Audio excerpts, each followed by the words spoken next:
I never imagined my peaceful retirement as governor would end with an HOA president trying to steal my home of 50 years through a massive fraud plan. But when they destroyed my late wife's memorial seat and tried bulldozing my rose garden at midnight, I had to ask myself what would happen if they realized they just messed with the wrong governor.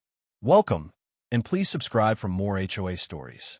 The banging on my front door shocked me awake at 7 a.m. sharp. I was already tired from last night's late budget discussion at the governor's office, but someone clearly had other plans for my Sunday morning. Opening the door, I found Barbara Wilson, our new HOA leader, tapping her foot with that familiar look of disapproval on her face. "Governor Williams, your roses are 3 inches taller than regulation height," she announced, waving her measuring tape like a sword. "This is your 4th violation this month." I looked past her at my wife Sarah's beloved rose garden, the one thing I promised to keep alive after illness took her last year. Every morning, for 49 years, she cared for those roses while I had my coffee on the porch. Now, they were apparently a crime against the neighborhood. "Barbara," I said calmly, "those roses have been here since 1920. The HOA didn't even exist until 1990. She pushed her expensive sunglasses up her nose and thrust a paper into my hands. "New bylaws were passed last month. You should attend the meetings if you want to participate in things. Being governor doesn't make you special here." I bit back a response about how I'd missed the meeting because I was handling a state emergency. Instead, I watched her march across my lawn, measuring tape still in hand, to bother Tom Patterson about his mailbox shade. That afternoon, while sorting through my mail, I found something unusual. A letter addressed to current resident rather than my name. Inside was an eviction notice, claiming I had 30 days to vacate the property. My hand started trembling. This had to be a mistake. I called Tom right away.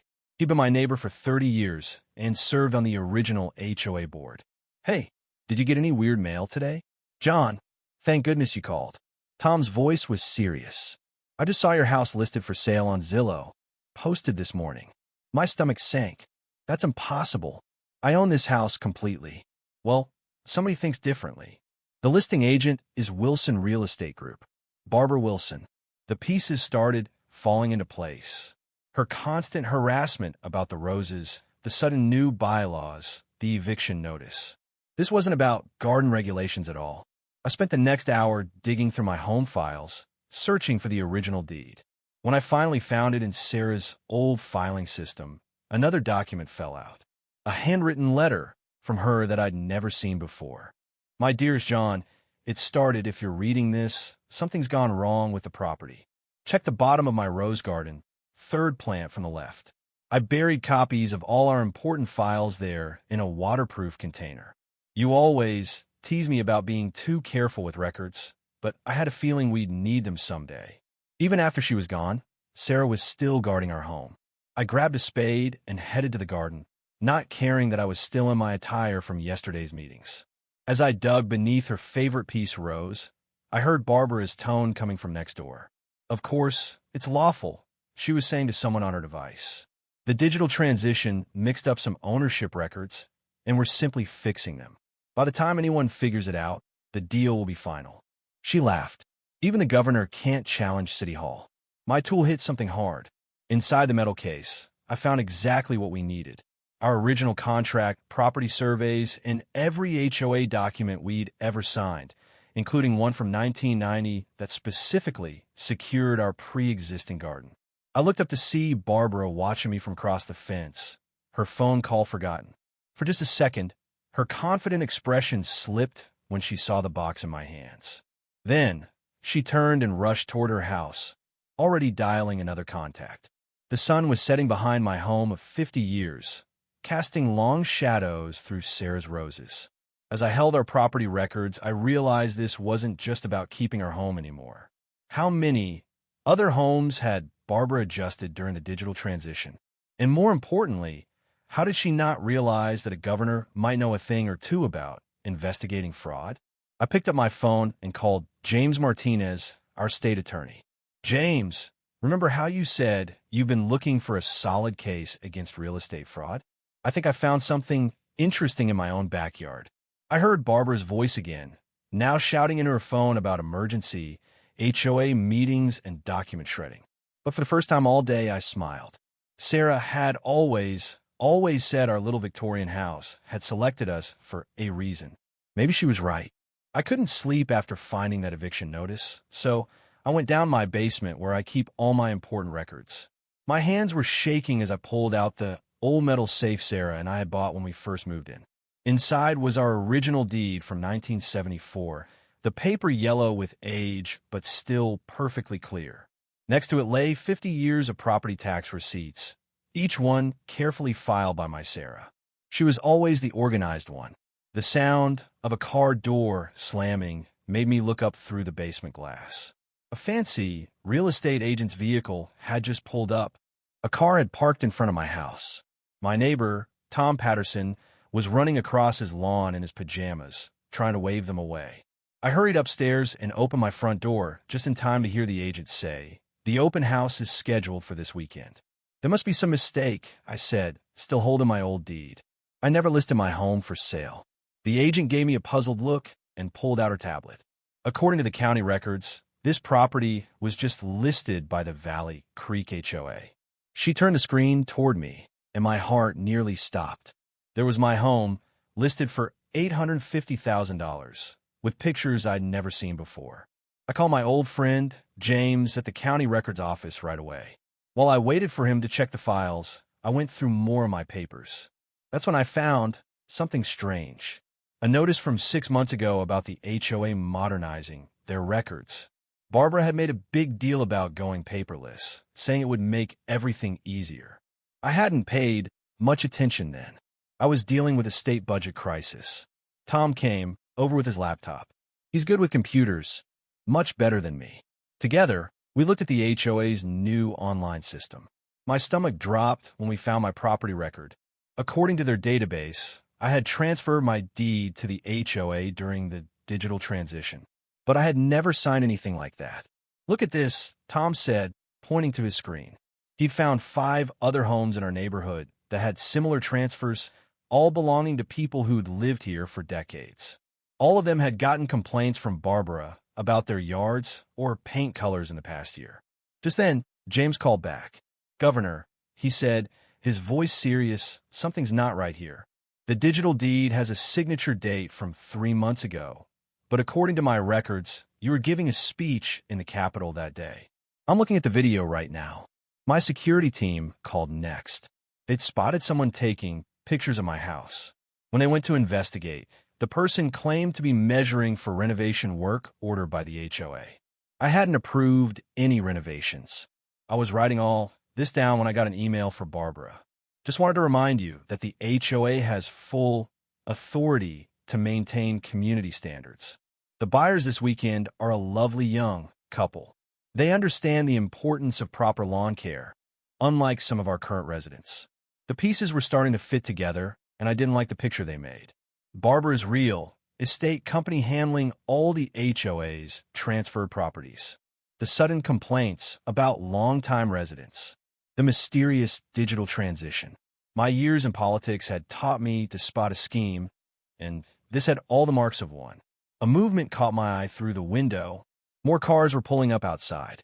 More cars were pulling up outside. Through the gathering darkness, I could see Barbara directing people with clipboards toward my front porch.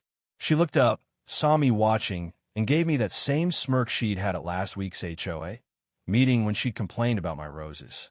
My phone buzzed. A text from Linda Thompson, the HOA secretary. "Governor, please check your email. There's something you need to see about the records transfer, but don't let Barbara know I sent it." The emergency HOA meeting was packed with worried neighbors when I walked in. I hadn't worn my usual suit and tie today. I came in my gardening clothes, dirt still fresh on my knees from checking on Sarah's roses one last time. Barbara's face turned red, seeing me dressed so casually. She always hated how I kept working in my garden, even after becoming governor. I took my seat in the front row, placing my old leather briefcase on the floor. Inside was every piece of paper showing I own my home since 1973. My neighbor, Tom, sat next to me, squeezing my shoulder for support. The room buzzed with whispers.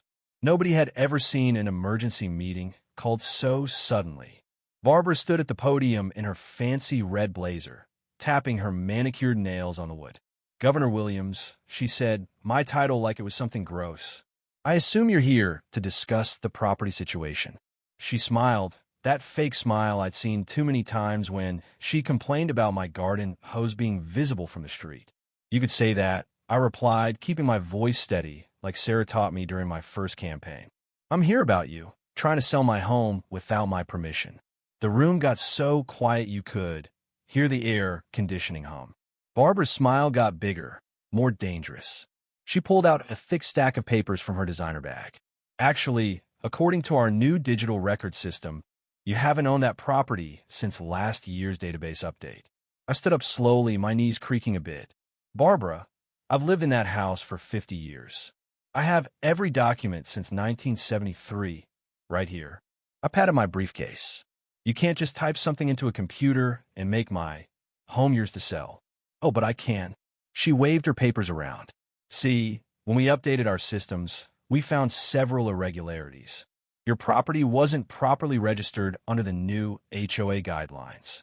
Therefore, ownership has defaulted to the association." The neighbors started muttering. Mrs. Rodriguez, from across the street, stood up. "That's ridiculous. John's lived there longer than anyone." Barbara banged her gavel. "The rules are the rules. If you don't properly register your property during a system update, you forfeit your rights.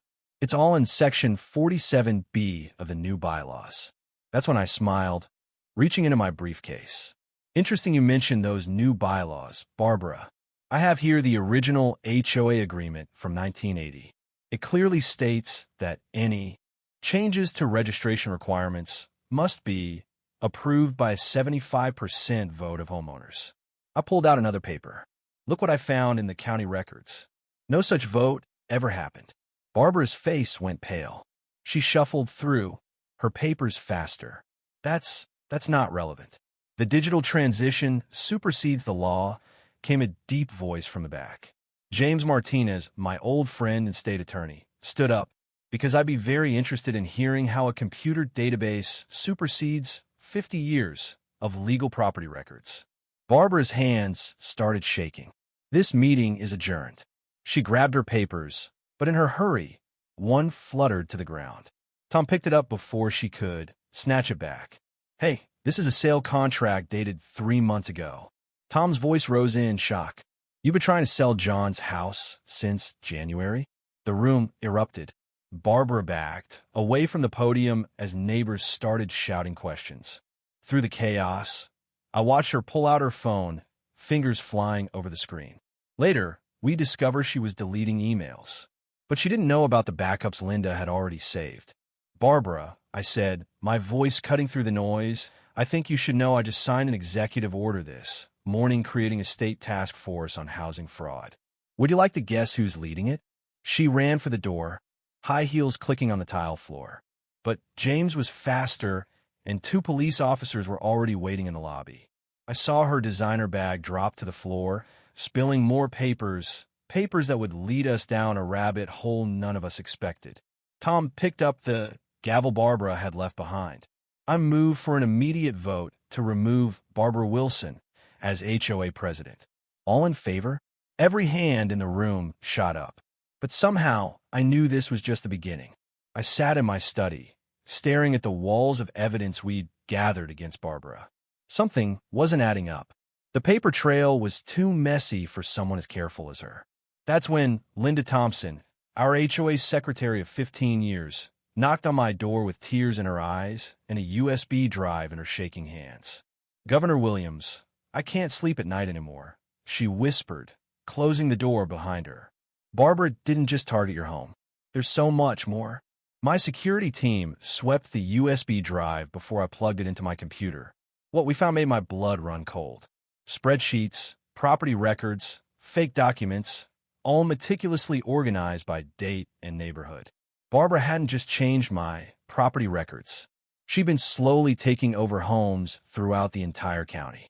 I called Tom Patterson, who lived next door to 3 empty houses Barbara's company had recently acquired. He came over immediately, bringing his daughter, Sarah, a data analyst who'd been suspicious about the neighborhood's property records for months. "Look at this pattern," Sarah said, pointing to her. Sarah pointed to her laptop screen. Every target is either elderly, too busy with work to notice the paperwork changes, or living out of state. Barbara's company swoops in, claims there are HOA violations, then suddenly discovers ownership problems. Linda's hands trembled as she pulled up more files. "I started keeping records when she first joined the HOA board 5 years ago. At first, it was just weird things. Changing meeting minutes, losing complaint forms from certain homeowners. Then, I noticed property documents going missing from our files.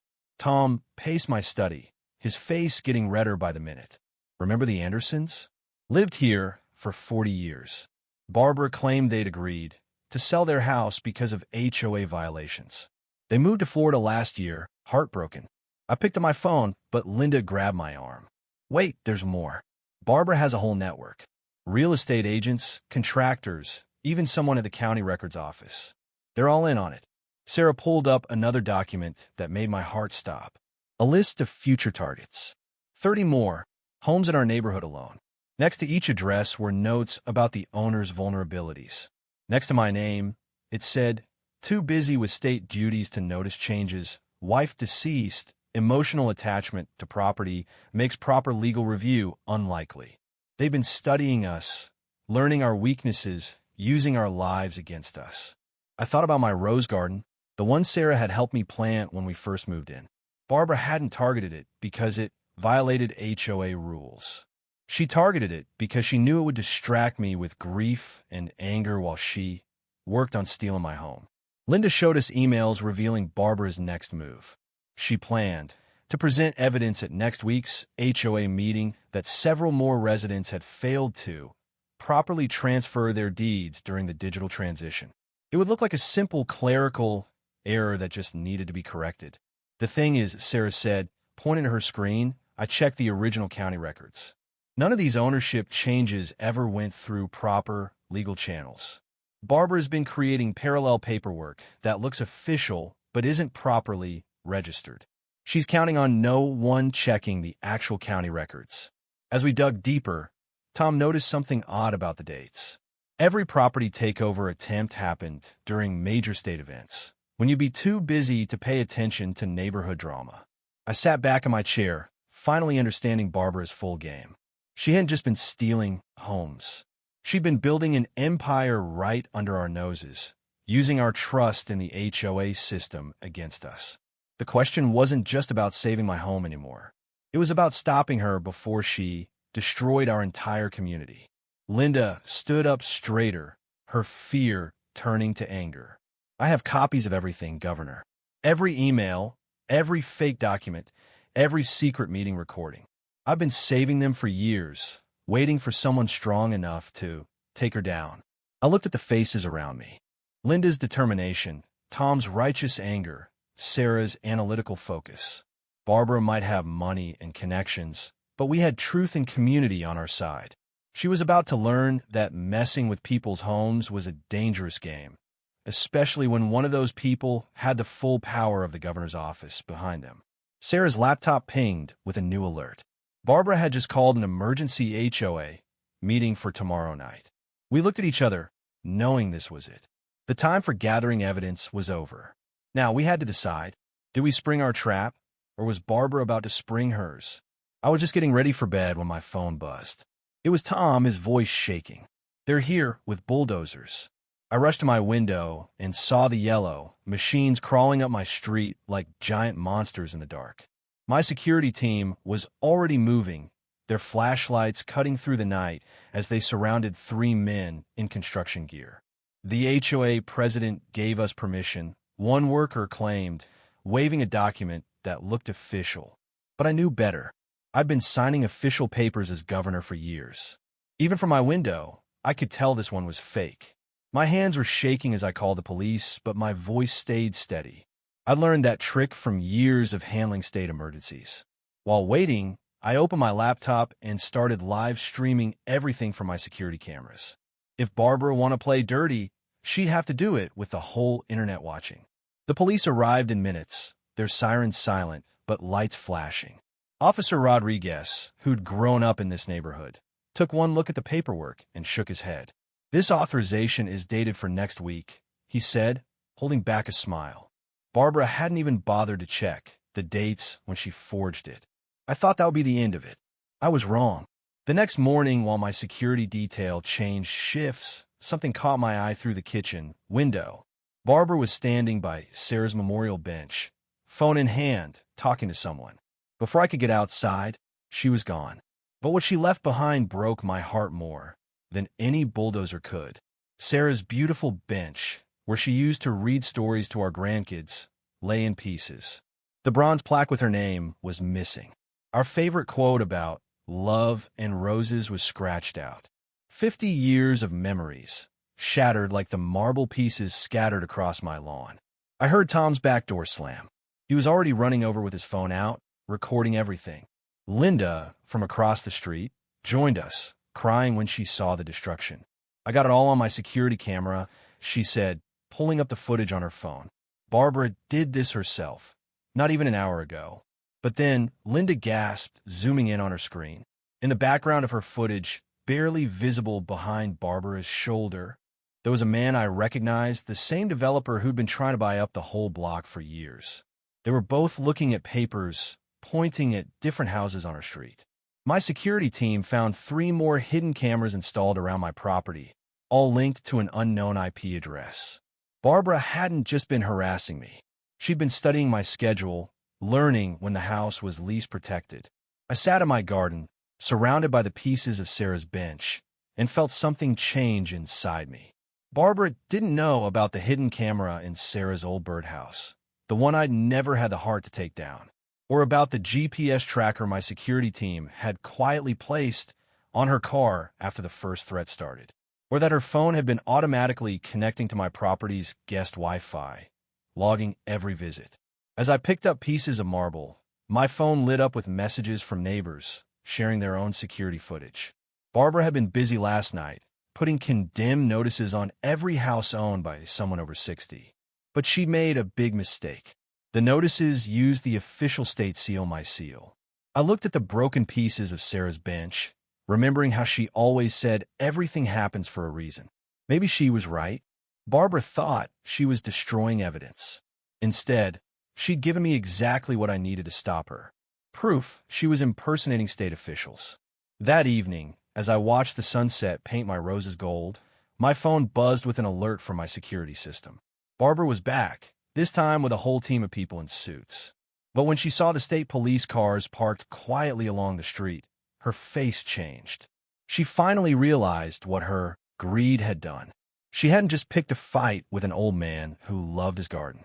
She declared war on a governor who knew how to fight back.